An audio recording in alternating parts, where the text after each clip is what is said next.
आकाशवाणी दिल्ली प्रस्तुत करता है मतदाता जागरूकता पर केंद्रित विशेष फोन इन कार्यक्रम।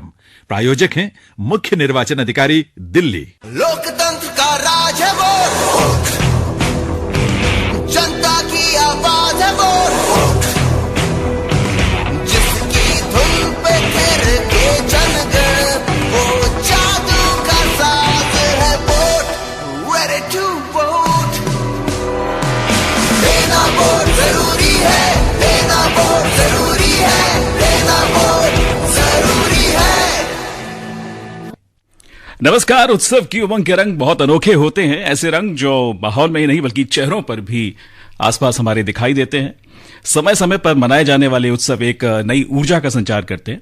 दिवाली के बाद आज भाई दूज का दिन है, बहुत जोरों शोरों से हम लोग मना रहे हैं और हर वर्ष की तरह दिल्ली में एक उत्सव और चल रहा है जो कि 1 नवंबर से शुरू हुआ और 30 नवंबर तक चलेगा, और ये है दिल्ली मतदाता उत्सव। इस वर्ष मुख्य निर्वाचन अधिकारी दिल्ली द्वारा मतदाता उत्सव मनाया जा रहा है और इसी कड़ी में नए मतदाताओं और छूटे हुए मतदाताओं के नामांकन की प्रक्रिया और मतदाता सूची में संशोधन और विलोपन विषय पर आज हम सबको जानकारी देने के लिए हमारे साथ स्टूडियो में हैं मध्य दिल्ली की जिला चुनाव अधिकारी आकृति सागर जी। स्वागत है आपका हमारे स्टूडियो में। और साथ ही साथ हमारे साथ हैं निर्वाचन पंजीकरण अधिकारी राजीव रंजन जी। आपका भी बहुत बहुत स्वागत है।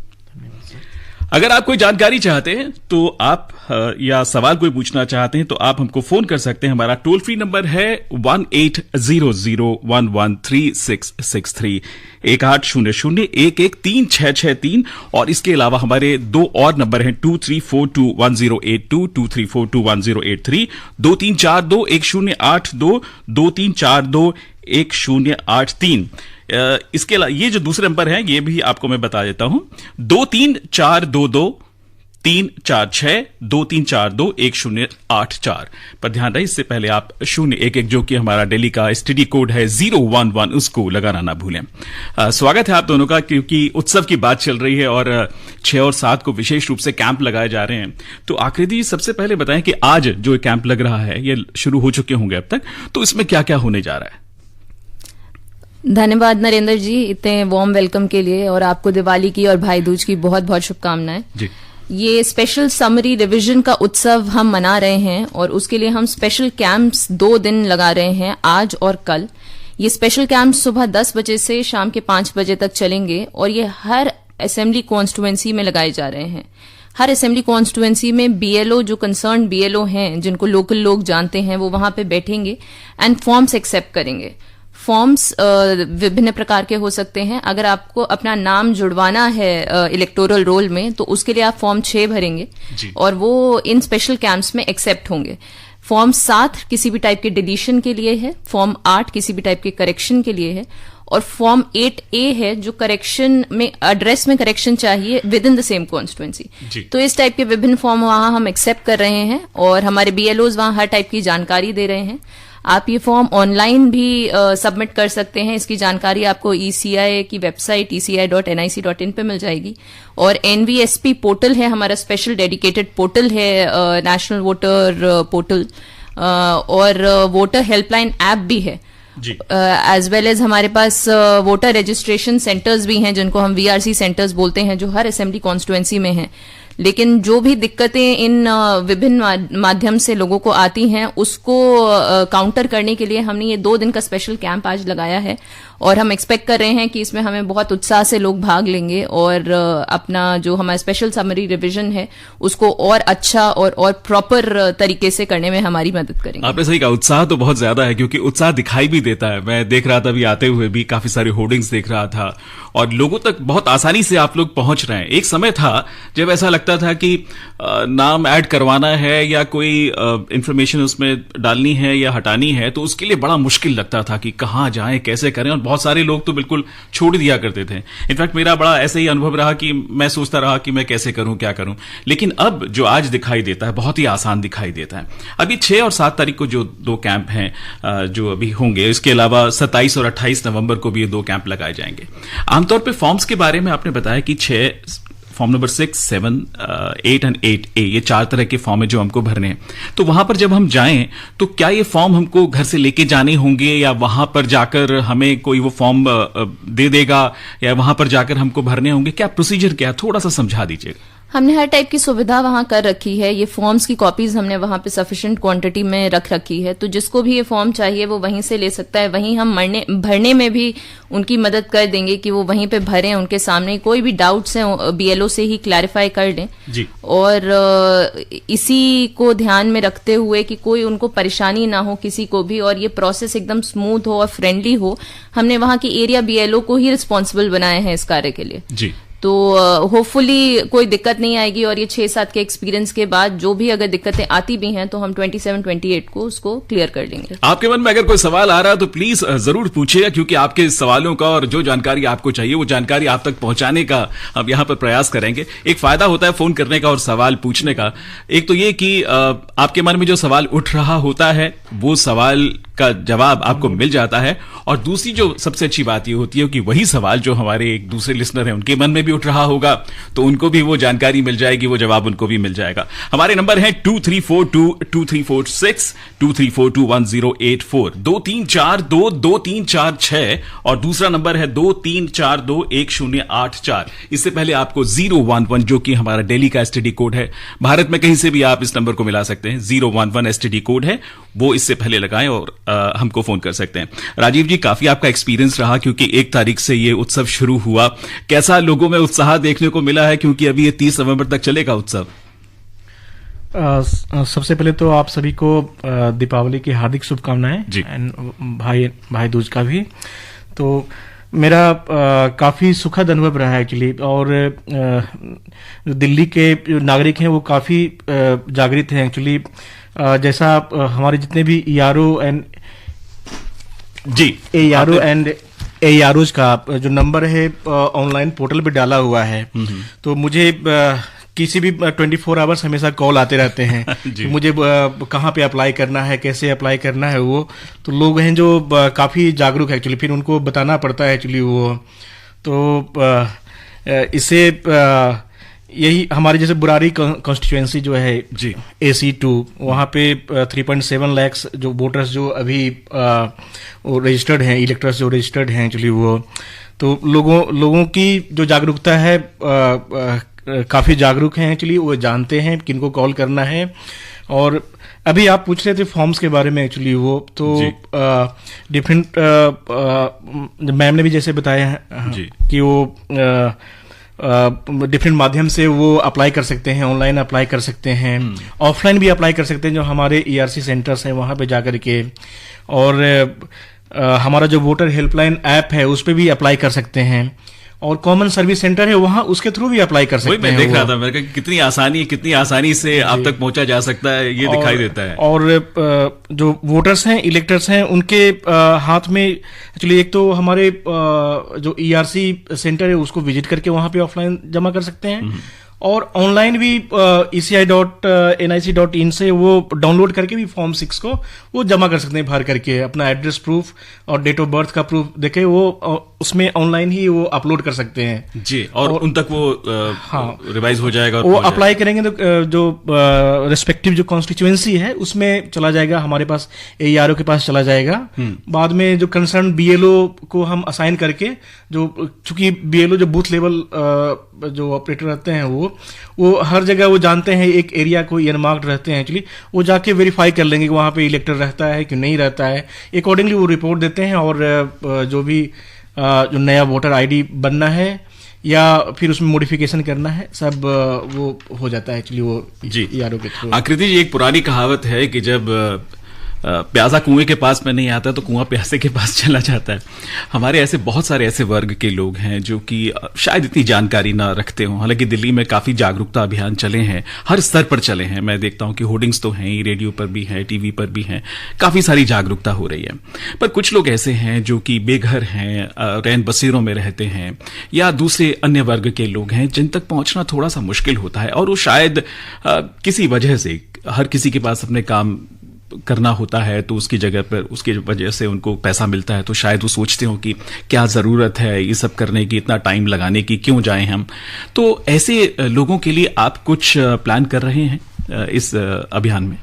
देखिए, निर्वाचन आयोग का मोटो ये रहता है कि जितने भी एरिया में लोग हैं वो आएं, अपने आप को वोटर की तरह रजिस्टर करवाएं और वोट दें, ताकि वो इस डेमोक्रेसी को और थ्राइविंग बना सकें, इस डेमोक्रेसी को और वाइब्रेंट बना सकें।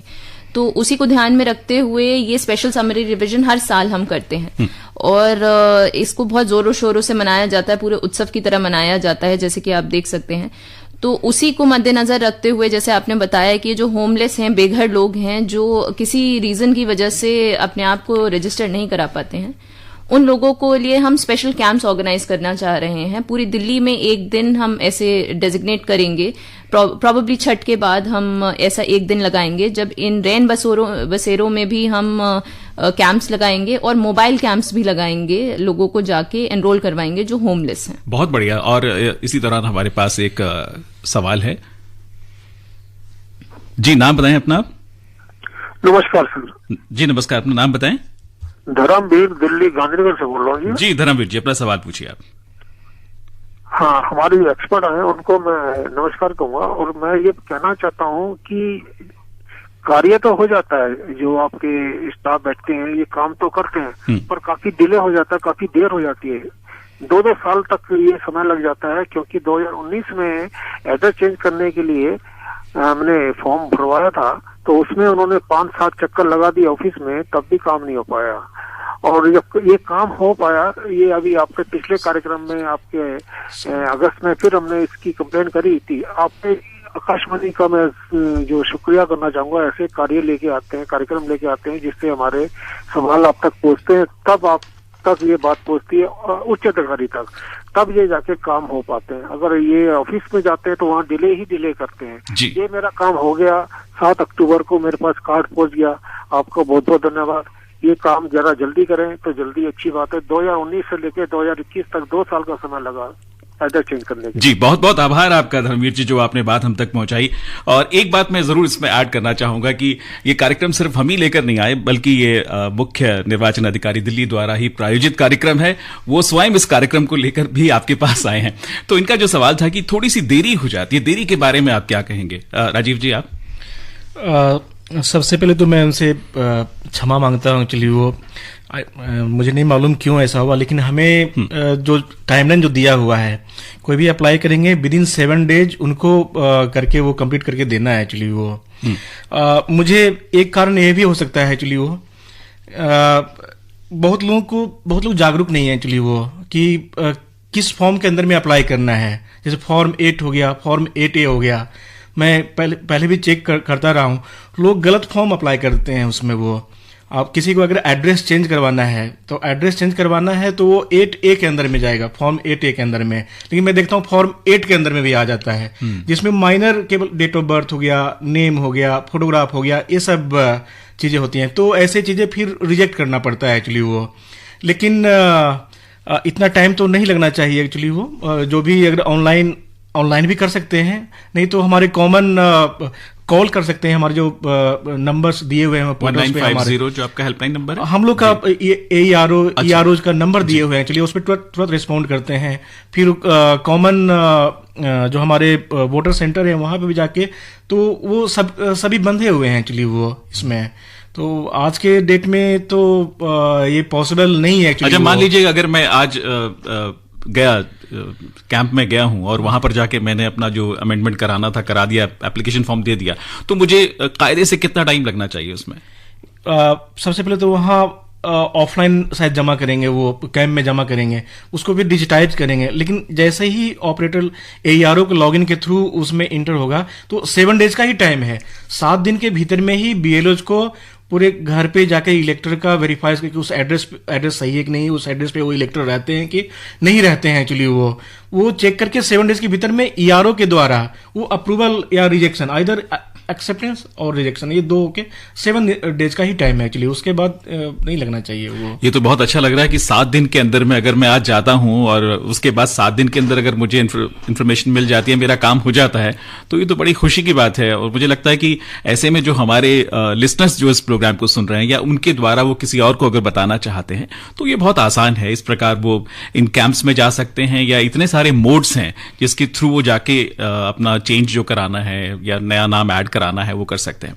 बहुत सारे यूथ जो हैं, युवा जो हैं, अभी कॉलेज में पढ़ रहे हैं। आपने कहा कि 2022 में जो 18 साल के हो जाएंगे उनको अभी से आप टारगेट कर रहे हैं, और ये बहुत अच्छी बात है कि पहले यूथ उतना जागरूक नहीं होता था, पर आजकल उनमें भी एक उत्साह। पिछले इलेक्शन में मैं जब कवरेज करने के लिए गया तो मैंने देखा कि युवाओं में काफी जोश है। वो शायद आप लोगों ने काफी ऐसे कैंपेन किए हैं।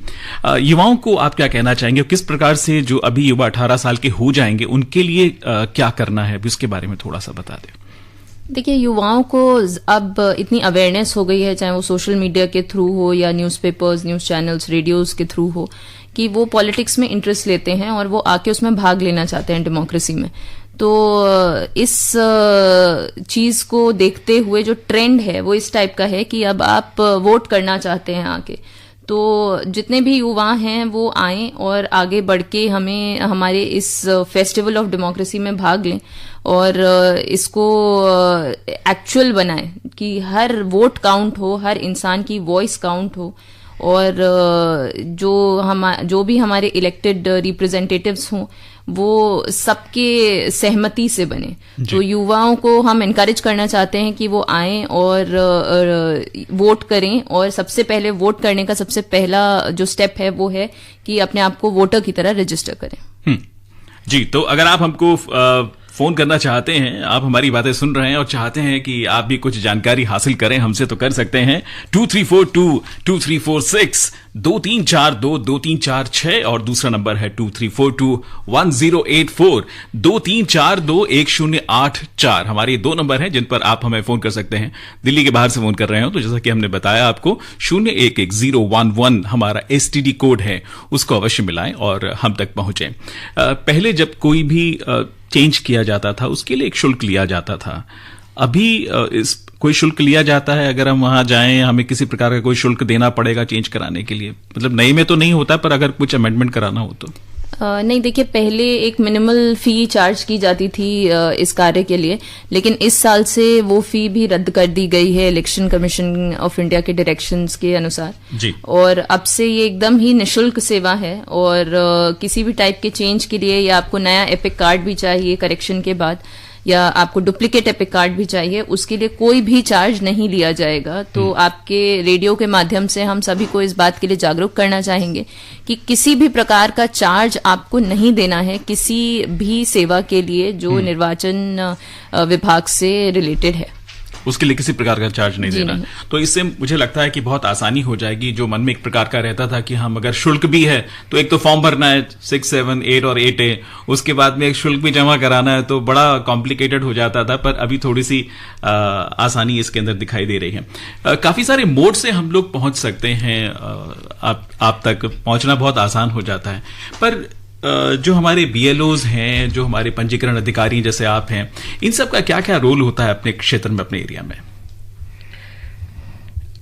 BLOs का तो सबसे क्रिटिकल रोल होता है एक्चुअली। वही आइज एंड ईयर्स हैं एक्चुअली, वही बेसिकली करते हैं वहाँ पे जी। वो कोई भी इंफॉर्मेशन जो वोटर, नए वोटर बनाना है, डिलीशन करना है, मॉडिफिकेशन करना है, या फिर कोई जो NRIs है वो भी अप्लाई कर सकते हैं फॉर्म 6A के थ्रू एक्चुअली वो। तो उस एड्रेस में जा करके वहाँ पे वही सारा काम करते हैं एक्चुअली वो। तो BLO तो हर एक बूथ पे, जैसे अब मैं बुरारी का ले लेता हूँ एक्चुअली वो ACG2, तो यहाँ पे अभी 305 पोलिंग स्टेशंस हैं, तो अच्छा। उतने BLOs हैं एक्चुअली वो। तो हर एक गली गली, हर एक जो उनका सेक्टर है एक्चुअली वो, वहाँ पे एक BLO अपॉइंटेड है। तो वो लोकल हैं एक्चुअली, और वो वहाँ के लोग भी उनको जानते हैं एक्चुअली वो। तो मुझे लोगों तक पहुँचने में परेशानी नहीं होती है हम लोग को। और ERO का रिस्पॉन्सिबिलिटी वही सुपरविजन करना होता है। ऊपर से जो डायरेक्शंस डिस्ट्रिक्ट इलेक्टोरल ऑफिसर या फिर इलेक्शन कमीशन से जो डायरेक्शंस आते हैं, तो वोटर लिस्ट बनाना, फिर जो जितने भी एडिशन डिलीशन और डिफरेंट जो प्रोग्राम्स होते हैं एक्चुअली वो काफ़ी ज़्यादा समय पे हम वो उस काम को ये राउंड द ईयर ये चलते रहता है, कार्यक्रम चलते रहता है एक्चुअली वो। तो इसमें सभी का अपना अपना डिफाइंड रोल है एक्चुअली वो जी सब, और सभी जानते हैं एक्चुअली वो। तो जैसा कि ये अभियान जो है 1 से 30 नवंबर तक चल रहा है और आमतौर पर हर वर्ष आप कुछ इस तरह का अभियान चलाते हैं, इसके बाद नेक्स्ट प्रोसेस क्या होगा कि 30 नवंबर तक सब लोग अपना जो भी ऐड करना है, जिस तरह से आपने बताया प्रक्रिया है उसको करेंगे, उसके बाद में नेक्स्ट प्रोसेस क्या होगा? क्या उनके पास कोई कॉल आएगा या उनको उसके बाद कहीं जाना होगा? आपने कहा कि 1 हफ्ते के अंदर उनको इन्फॉर्मेशन उन तक पहुंच जाएगी, तो क्या उनको 1 हफ्ते के अंदर ही नया वोटर ID कार्ड मिल जाएगा? क्या प्रोसेस होगा? नई लिस्ट कैसे बनेगी और कब तक आएगी? ये बहुत ही अहम सवाल है जी। इस सवाल से पहले मैं एक लिसनर है हमारे साथ में, उनके सवाल के बाद इसको लेते हैं। जी नमस्कार, अपना नाम बताइए। नमस्ते सर, मैं केशव दिल्ली से बोल रहा हूँ। जी केशव जी बताइए। सर मेरा प्रश्न ये है कि जैसे सर कोई है तो उनकी शादी होने के बाद वो अपने घर चले जाते हैं, तो वो अपना वोटर कैसे चेंज करवा पाएंगे? क्योंकि सर वहाँ दिक्कत बहुत आती है करवाने में। बिल्कुल, बहुत आपने कहा वो अगर दिल्ली से बाहर चले जाते हैं ना? जी सर, दिल्ली से बाहर, जैसे कि सर वो मतलब अपने ससुराल चले जाते हैं वैसे, तो वो कैसे चेंज करवाएंगे वो? जी बहुत ही सुंदर सवाल पूछा आपने केशव जी। आकृति जी, 2 चीजें, एक सवाल मेरा भी इसमें अचानक ऐड हो गया, क्योंकि एक तो ये है कि जो दिल्ली की एक कॉन्स्टिट्यूएंसी से दूसरे उसमें चले जाते हैं विवाह हो जाने के बाद में, एक और बात भी है कि यहां दिल्ली से विवाह होने के बाद वो किसी दूसरे अन्य जगह चले जाती है या फिर कोई पोस्टिंग हो जाती है, ट्रांसफर हो जाती है, कोई अपने रोजगार के सिलसिले में कहीं दूसरे राज्य में चले जाते हैं। तो ऐसे में क्या करना चाहिए और क्या प्रक्रिया है इसकी?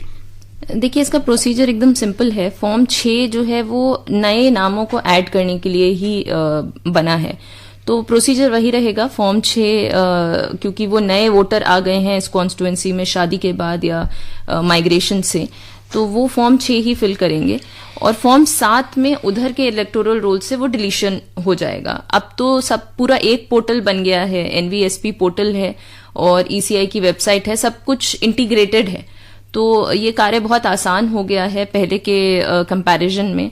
तो उनको फॉर्म 6 में ही एडिशन करवाना होगा और फॉर्म 7 में डिलीशन करवाना होगा जी। तो अगर उसके बावजूद भी कोई दिक्कत आती है तो वो जो भी हमारा नियरेस्ट VRC सेंटर है जो उनको कॉन्स्टिट्यूएंसी का, या फिर जो हमारा आज स्पेशल कैंप लग रहा है, वहां जाके कंसर्न्ड अपने BLO से डिटेल में जानकारी ले सकते हैं। वो सारी फॉर्म के सैंपल्स भी उनको दिखा देंगे जी। तो ये आज जाके या इस महीने में जाके करवा सकते हैं, और अगर नहीं है, कैंप्स नहीं हो रहे होते हैं, तो आपके जो मोड्स हैं उन पे पहुंच के, चाहे मोबाइल ऐप के थ्रू है, चाहे वो दूसरे अन्य मोड्स हैं, वहां पर जाके वो ये सब कर सकते हैं। दिल्ली से अगर बाहर जाएंगे उसके लिए भी सेम प्रोसीजर, उनको यही प्रोसीजर होगा जो? देखिए, ये ECI का प्रोसीजर है, तो ये पूरे all over India same procedure है। इलेक्शन कमीशन ऑफ इंडिया ने सेम प्रोसीजर और बहुत ही सिंप्लीफाइड प्रोसीजर है। लेकिन फिर भी कोई अगर कंफ्यूजन है, उसी पर्पज से ये स्पेशल कैंप्स का ऑर्गेनाइजेशन हो रहा है। आपके पहले वाले सवाल को ही आंसर करते हुए ये इसी से निकल के आ रहा है, ये जो फॉर्म 6 है हम ईयर राउंड लेते हैं, ऐसा कुछ नहीं है कि सिर्फ अभी लेते हैं। बट ये स्पेशल समरी रिवीजन जो हम उत्सव मनाते हैं, उसमें ये जो एडिशन है ये इलेक्टोरल रोल में जल्दी हो जाता है जब रिवाइज रोल निकलते हैं। तो इसी के लिए हमने कुछ प्री रिविजन एक्टिविटीज की थी कि कुछ उसमें अपने रोल को और क्लेंस करना, उसमें जो भी एरर्स हो या डुप्लीकेसी हो वो रिमूव करना। BLO हमारी हाउस टू हाउस वेरिफिकेशन करती हैं, और रैशनलाइजेशन ऑफ पोलिंग स्टेशन करने के बाद ये हमारी प्री रिविजन एक्टिविटीज फिनिश होने के बाद अब रिविजन एक्टिविटीज शुरू हुई हैं।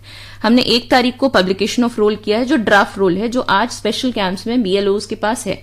तो अगर कोई चाहे तो वहां जाके इन रोल्स को इंस्पेक्ट कर सकता है कि मेरा नाम उसमें है या नहीं है जी। और फिर अकॉर्डिंगली एक्शन ले सकता है। सारी गाइडेंस BLOs प्रोवाइड करेंगी, और ये 1 महीने जो नवंबर का महीना है उसमें हम फॉर्म्स भी एक्सेप्ट कर रहे हैं, और कोई भी किसी को ऑब्जेक्शन है उसका ये पीरियड भी है, फाइलिंग क्लेम्स हैं, कोई ऑब्जेक्शंस हैं तो वो भी फाइल कर सकते हैं।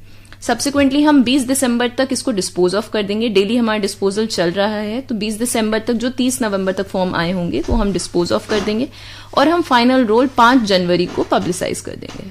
तो ये हमारा टाइमलाइन है, और होपफुली इसके बाद हमारा जो इलेक्टोरल रोल निकल के आएगा वो काफी बेहतर होगा, और इस टाइप की जो दिक्कतें केशव जी को आई वो दिक्कतें उसमें सॉल्व हो जाएंगी।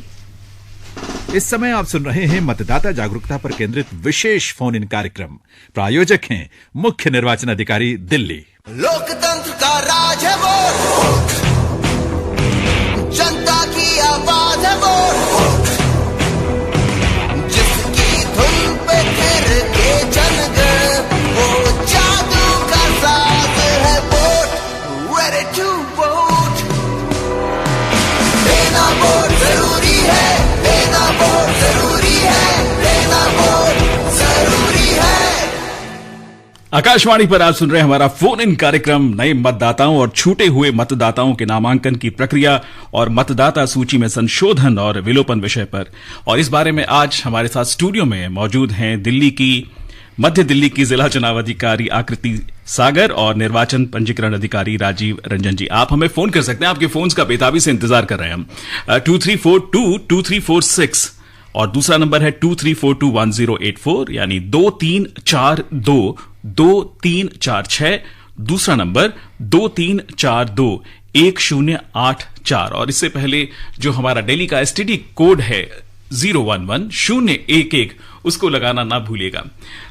आप बता रहे थे कि इस प्रकार से जो ये प्रोसेस होगा पूरा, उसके बाद 5 जनवरी को जो है वो फाइनल लिस्ट आ जाएगी। इसके बाद भी कुछ चेंजेस हो सकते हैं या ये लास्ट अंतिम मौका है, उसके बाद में कोई चेंजेस नहीं होंगे 30 नवंबर के बाद? देखिए, इस स्पेशल समरी रिवीजन में वो चेंजेस लास्ट होंगे, बट ये जैसे मैं आपको बता रही थी कि फॉर्म 6 ईयर राउंड हम लेते रहते हैं। किसी को भी अपना नाम ऐड करवाना है तो वो कर लेता है। वो रिफ्लेक्ट होगा जब न्यू इलेक्टोरल रोल पब्लिश होगा साल के अंत में। तो सारी एक्टिविटीज हम ये साल के अंत में इसीलिए करते हैं कि वो कल्मिनेट हो जाती हैं। जो साल भर फॉर्म मिले हैं उनको हम प्रोसेस करते रहते हैं और फिर फाइनल इलेक्टोरल रोल में वो रिफ्लेक्ट हो जाती हैं। पर ये स्पेशल जो फेस्टिवल हम मना रहे हैं, जो ये 1 महीने का हम डेडिकेटेड कैंप रखते हैं और पीरियड अवेयरनेस का रखते हैं, ताकि ज्यादा से ज्यादा लोग इसमें आएं और उनका नेम इमिडिएटली इलेक्टोरल रोल में रिफ्लेक्ट हो जाए। जो आपने दूसरा सवाल किया था कि क्या लोगों को उसके बाद प्रोसेस क्या रहेगा, फॉर्म देने के बाद लोगों को 7 दिन के अंदर इन्फॉर्मेशन मिल जाएगी या नहीं, तो जैसा आपने पहले भी डिस्कस किया था कि बीएलओ यहाँ कटिंग एज लेवल पे रहता है। सारा काम बीएलओ ही करते हैं, बहुत ही इंपॉर्टेंट फंक्शनरी हैं इलेक्शन मशीनरी में, और वो घर घर जाते हैं, हाउस टू हाउस वेरिफिकेशन करते हैं। तो सारा काम जो है वो बीएलओ ही करते हैं, चाहे वो फॉर्म लेना हो, फॉर्म देना हो, एपिक डिलीवर करना हो, और चाहे वो हाउस टू हाउस वेरिफिकेशन करना हो कि वेदर इलेक्टर वहीं पे रहते हैं जो उन्होंने एड्रेस दिया है या नहीं। तो ये सारे ही जो काम हैं, जो फील्ड के काम हैं, वो हमारे बीएलओ ही करते हैं। हम ट्राई करते हैं कि कम से कम जो इलेक्टर है जो अप्लाई कर रहा है उसको कम से कम वीआरसी सेंटर विजिट करना पड़े और कम से कम दिक्कत में उसका ज्यादा से ज्यादा काम हो जाए। तो हमारे बीएलओज लोकली जानते भी हैं और आप पहचानते भी हैं, वो एरिया में ही रहते हैं और एरिया के लोगों से उनकी जान पहचान रहती है, तो वो एक्सेसिबल रहते हैं। तो किसी भी काम के लिए, किसी भी प्रोसीजर की जानकारी के लिए बीएलओज जो हैं उनको अप्रोच किया जाए। आपके रेडियो के माध्यम से मैं सबको यही रिक्वेस्ट करना चाहूंगी कि आप बीएलओज को पहले अप्रोच करें और फिर अगर आपको मदद नहीं मिलती है तो वीआरसी सेंटर पे जाएं। बीएलओज की बात की आकृति जी ने, हमारे बहुत सारे ऐसे दिव्यांगजन भी हैं, तो अभी जो कैंप हैं क्या विशेष रूप से उनको भी आने की आवश्यकता है, या हम उन तक स्वयं पहुंचेंगे या फिर वो ऐप के द्वारा ये सब कुछ करवा सकते हैं? ऐसा कुछ बताएंगे? हम घर घर भी जाके मार्क करते हैं। हमारा एक प्रोसीजर है कि हम पीडब्ल्यूडी वोटर्स को मार्क करते हैं जी अपने इलेक्टोरल रोल में, और हम ट्राई करते हैं कि बीएलओज को हम उनके घर जाके उनका सारा जो प्रोसीजर्स हैं वो उनके घर पे ही ले लें ताकि उनको दिक्कत ना हो। रादर आपने दिव्यांग वोटर्स की बात की है, तो इलेक्शन कमीशन के डायरेक्शंस पे और सीईओ ऑफिस के डायरेक्शंस पे हम ड्यूरिंग इलेक्शन प्रोसेस ऑल्सो दिव्यांग वोटर्स को फैसिलिटी देते हैं ट्रांसपोर्ट की। तो हम फैसिलिटेट करते हैं दिव्यांग वोटर्स को इन ऑल पॉसिबल वेज जितना हम कर सकते हैं। जी, कहने का मतलब ये है कि जो आपने कहा है कि चलो वोटर बने हम और कोई मतदाता ना छूटे, जो टैगलाइन है वो हर किसी के मन में, हर किसी के जहन में पूरी तरह से बसी हुई है, और इसलिए हर कोई पूरा प्रयास रहता है कि जितने अधिक से अधिक लोग हों, कोई मतदाता ना छूटे। एक फोन कॉल हमारे पास में, आइए जानते हैं इनसे। जी नमस्कार, अपना नाम बताएं आप।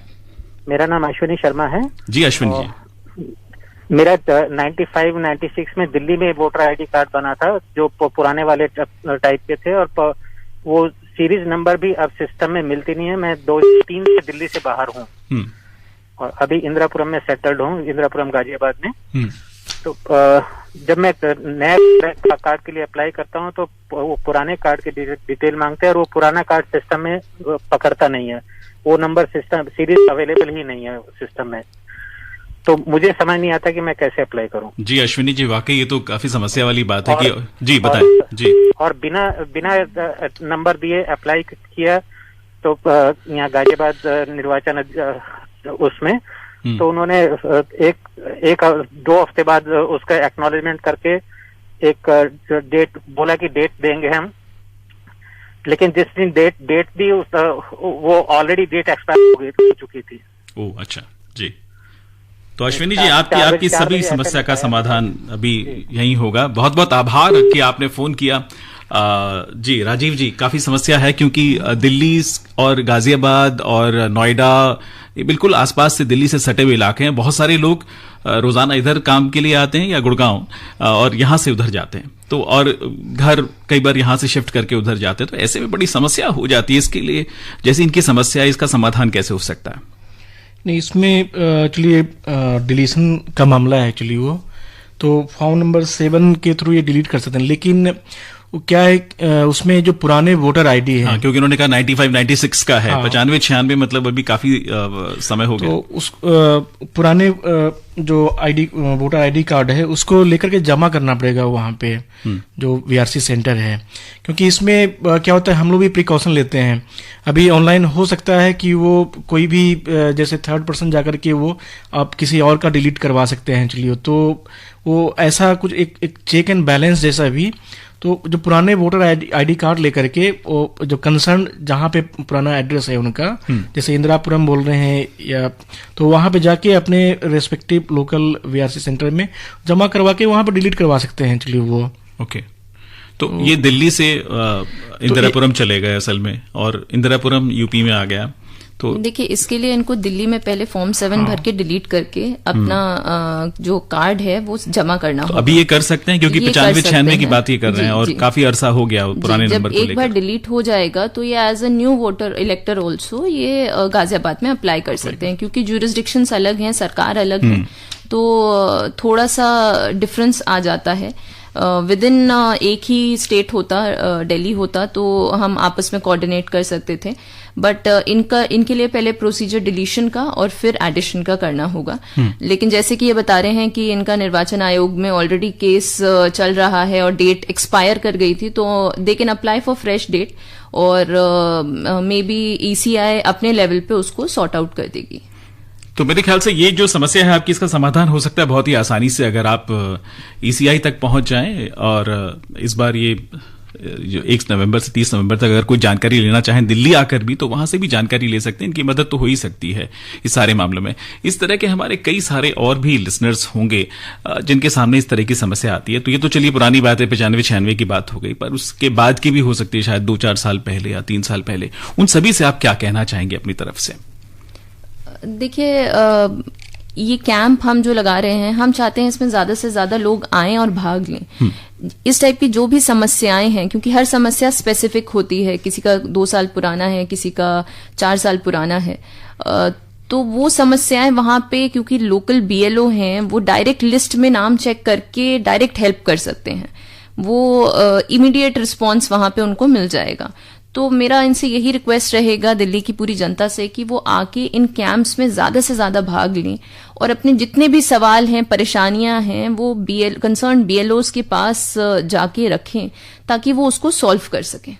और मेरे ख्याल से बीएलओस जो हैं हमारे, जैसा कि आपने कहा कि वो सभी लोगों को एक दूसरे को जानते हैं पहले से ही, तो उन तक पहुंच बहुत आसान हो जाती है। और आप अपनी रिक्वेस्ट लेके अपने पड़ोसी के पास ही कभी जाते हैं तो आपको लगता है कि ये तो मेरी प्रॉब्लम को सॉल्व कर ही देगा। जी, वो लोकल हैं बेसिकली, उसी एरिया में वो काम करते हैं जी। जो बीएलओ जैसे एएनएम हो गए या फिर कोई और भी जो लोकल हैं उस एरिया में, तो एक दूसरे को जानते हैं एक्चुअली वो, तो उसमें मुझे नहीं लगता है कि वो एक कोई परेशानी होनी चाहिए। जी हाँ, उतना ही जितना कि हम अपने लिसनर्स को जानते हैं, लगातार हमको फोन कर रहे हैं। जी बताएं, अपना नाम बताएं आप। जी नाम बताएं। नितिन कुमार बोल रहा हूँ। जी नितिन जी बताइए। जैसे कि आप बता रहे हैं, मैडम बता रही हैं, आप जैसे दिव्यांग के लिए नितिन जी एक बार वो जो रेडियो सेट चल रहा है ना साथ में, या तो उससे थोड़ा दूर हो जाएं, उसको बंद कर दें क्योंकि वो वॉइस जो है एको होता है। तो जी जी नितिन जी, जैसे बताया गया कि ये आपको कन्वेंस की सुविधा दी जा रही है दिव्यांग जनों के लिए, कागजों में तो दी गई है, पर ये जब BLO से संपर्क करके बोला गया कि कन्वेंस की जरूरत इधर है, तो उन्होंने उस चीज को नोट तो किया, पर वो कन्वेंस की सुविधा नहीं मिली।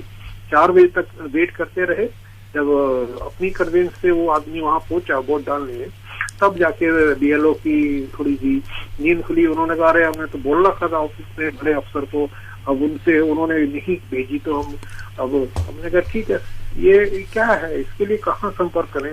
BLO तक को अगर कंफर्म है इस एरिया में अगर 4 दिव्यांगजन हैं, तो उसके लिए आप तो जानते ही हैं, जो BLO है सब जानकारी रखते हैं कितने एरिया में हमारे 4 दिव्यांग हैं, 2 लेडीज हैं, 2 जेंट्स हैं, 2 यंग हैं, 2 बुजुर्ग हैं।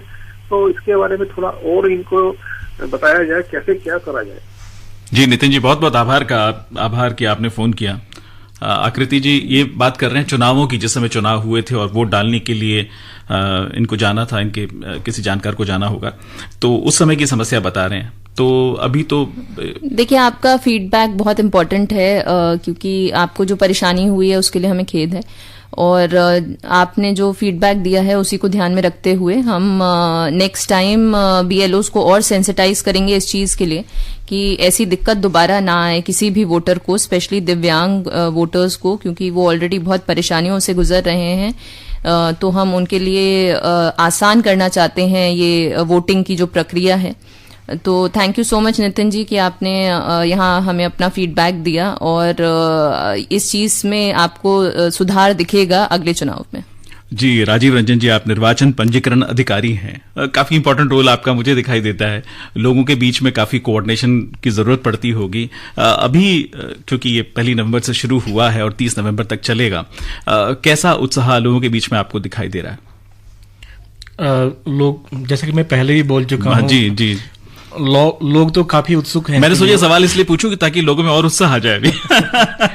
जी लोग काफी उत्सुक हैं एक्चुअली, और मैं पर्सनली भी, मुझे इतने कॉल्स आते हैं एक्चुअली मेरे नंबर पे, मुझे फिर उनको बताना पड़ता है एक्चुअली वो कि मैं कितनी बार कि प्लीज आप हमारे सेंटर विजिट कर लीजिए, या उनकी परेशानी फिर कंसर्न हम अपने ऑफिसर्स को बोलते हैं एक्चुअली उसमें कि आप इस नंबर पे इनको कॉन्टेक्ट करके जरा इनका प्रॉब्लम सुनिए वो। तो प्लस हमारा जो स्वीप एक्टिविटी उसी का ये पार्ट है एक्चुअली, ये जो आज जो कार्यक्रम हो रहा है, जो हमारा ये चल रहा है कार्यक्रम यहाँ पे, प्लस आप देखेंगे कि बाहर में भी लोगों में जागरूकता फैलाने का, प्लस स्पेशल कैंप्स लगाए जा रहे हैं एक्चुअली वो। तो ये बेसिकली ये लोगों के लिए ही है एक्चुअली, उनके लिए ही है, तो वो वे अपना समझते हैं एक्चुअली वो। तो लोग काफी उत्सुक हैं एक्चुअली। जी, और आप वाकई जो आपने उत्साह दिखाया और जिस प्रकार से उत्साह लोगों के बीच में है, तो हमारा जो अगला कार्यक्रम है 13 नवंबर का, वो भी बहुत ही इंटरेस्टिंग प्रोग्राम है। आप सभी से रिक्वेस्ट है कि जरूर सुनिएगा उसको, बहुत ही क्योंकि हमने बात की निर्वाचन पंजीकरण अधिकारी की, और हम BLOs की बात कर रहे थे कि जैसा कि एक कॉल भी आया था जिसमें उन्होंने कहा कि उनको ज्यादा सेंसिटाइज करने की जरूरत है। तो हमारा जो अगला कार्यक्रम जो कि 13 नवंबर को प्रसारित किया जाएगा, उस प्रोग्राम में उसका विषय है निर्वाचन पंजीकरण अधिकारी, बूथ लेवल अधिकारी, बूथ सेंटर की भूमिका। तो बड़ा सुंदर विषय है, और इसमें निर्वाचन पंजीकरण अधिकारी का क्या रोल होता है, बूथ लेवल अधिकारी का, BLOs का क्या रोल होता है, जो सिर्फ हमने आज थोड़ी बहुत बात की है, चर्चा की है, उसका क्या रोल होता है, इनकी भूमिका पर हम बात करेंगे। समय जाने का हो रहा है, पर लगता है कि बहुत सारे सवाल और मन में गूंजते हैं, बहुत सारे सवाल मन में उठते हैं, करने का मन बहुत करता है। चलते चलते आप हमारे सभी श्रोताओं को कुछ कहना चाहेंगे इस पूरे उत्सव के लिए? मैं सभी से दरख्वास्त करना चाहूंगी, दिल्ली की जनता से, कि वो इन कैंप्स को सक्सेसफुल बनाएं, यहाँ आएं, और जो हमारे BLOs हैं जो 10 से 5 2 दिन 6 तारीख और 7 तारीख को अपने वोटर सेंटर्स पे ही बैठे हैं, जो AC वोटिंग सेंटर्स हैं वहीं पे बैठे हैं, तो अपने नियरेस्ट पोलिंग बूथ पे जाइए और वहां पे अपने BLOs से मिलिए, और अपना ड्राफ्ट रोल में अपना नाम चेक कीजिए। एंड कोई भी दिक्कत हो, कोई भी ऑब्जेक्शंस हो तो 1 तारीख से 30 तारीख का समय है। और उत्सव दिवाली का खत्म होने को आया है, लेकिन ये जो निर्वाचन आयोग का उत्सव है, जो ये निर्वाचन की पूरी प्रक्रिया है, इसका उत्सव है, इसको मनाते रहना है हमें 30 तारीख तक। जी बिल्कुल, मनाते रहिए। बहुत बहुत आभार राजीव रंजन जी आपका कि आप हमारे स्टूडियो में। आकृति सागर जी आपका भी बहुत बहुत आभार, और आप सभी का बहुत बहुत आभार। और उम्मीद है कि आप इस उत्सव को धूमधाम के साथ मनाएंगे, क्योंकि चलो वोटर बने हम, कोई मतदाता ना छूटे। नमस्कार। अभी आप मतदाता जागरूकता पर केंद्रित विशेष फोन इन कार्यक्रम सुन रहे थे। प्रायोजक थे मुख्य निर्वाचन अधिकारी, दिल्ली। लोकतंत्र का राज है वोट, जनता की आवाज है वोट, जिसकी धुन पे फिर के जनगण, वो जादू का साज है वोट। ये आकाशवाणी है। अब आप निखिल कुमार से समाचार सुनिए।